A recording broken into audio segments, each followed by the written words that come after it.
Bismillahirrahmanirrahim. Assalamualaikum warahmatullahi wabarakatuh. Perkenalkan, nama saya Musdalifah dengan NIM 091058092104, Prodi Agribisnis, Fakultas Sains dan Teknologi, Universitas Muhammadiyah Sidrang Rapang. Baiklah, di sini saya akan menjelaskan tentang aplikasi multimedia dalam dunia pendidikan. Istilah multimedia yang digunakan dalam pendidikan sekarang ini memberi gambaran terhadap suatu sistem komputer di mana semua media teks, grafik, audio, suara, animasi, dalam video berada dalam suatu model perangkat lunak yang menjelaskan atau menggambarkan suatu program pendidikan. Program multimedia yang dirancang khusus untuk keperluan pendidikan perlu mendapat perhatian yang serius agar program tersebut dapat memenuhi keperluan pendidikan. Perkembangan program multimedia untuk keperluan pendidikan akhir-akhir ini sangat menggembirakan, baik secara kuantitas maupun kualitas. Hal ini dikarenakan banyaknya pengembangan yang ikut serta menganeka-ragaamkan pengembangan program multimedia. Selanjutnya, perkembangan multimedia dalam dunia pendidikan.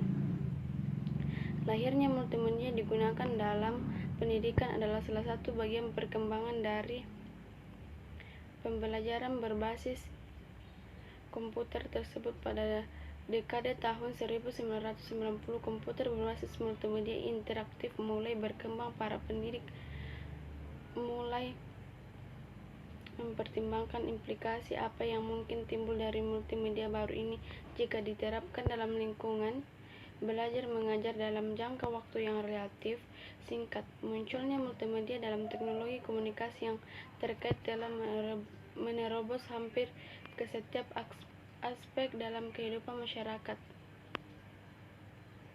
Multimedia interaktif yang awalnya dipandang sebagai pilihan teknologi dalam konteks pendidikan untuk alasan sosial, ekonomi, dan pedagogis telah menjadi suatu kebutuhan dalam pendidikan. Banyak lembaga pendidikan menginvestasikan waktu, usaha, dan uang mereka ke dalam penggunaan teknologi. Selanjutnya, karakteristik multimedia dalam dunia pendidikan. 1. Bersifat interaktif dalam pengertian memiliki kemampuan untuk mengakomodasi respon pengguna. 2. Bersifat mandiri dalam pengertian memberi kemudahan dan kelengkapan. Ini sedemikian rupa sehingga pengguna bisa menggunakan tanpa bimbingan orang lain. 3. Memiliki lebih dari satu elemen multimedia yang konvergensi, misalnya menggabungkan elemen teks, grafik, dan audio. Selanjutnya, multimedia dalam pendidikan berbasis komputer. Menurut Gigner dan Box, Wang dan Slemen 1994, komputer menjadi populer sebagai media proses belajar karena komputer memiliki keistimewaan yang tidak dimiliki oleh media proses belajar yang lain sebelum zaman komputer. Di antara keistimewaan tersebut adalah: 1. Hubungan interaktif komputer menyebabkan terwujudnya hubungan di antara stimulasi dengan respon. Bahkan menurut Dublin 1984 sampai 1996, komputer dapat menumbuhkan inspirasi dan meningkatkan minat. B.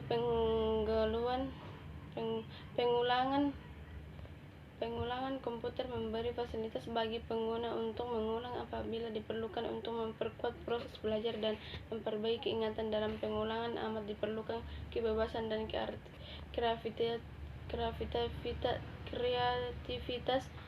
dari para peserta didik.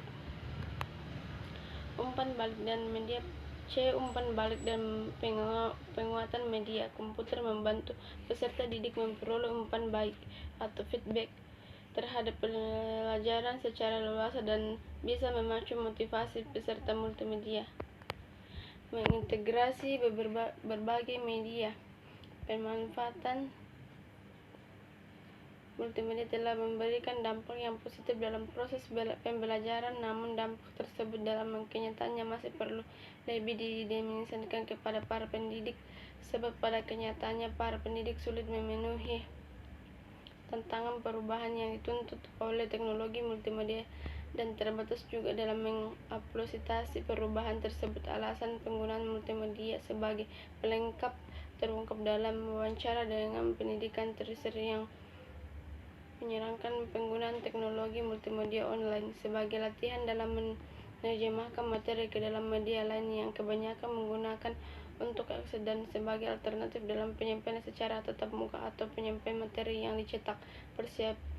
Persepsi penggunaan teknologi ini tidak mendorong perubahan pedagogis.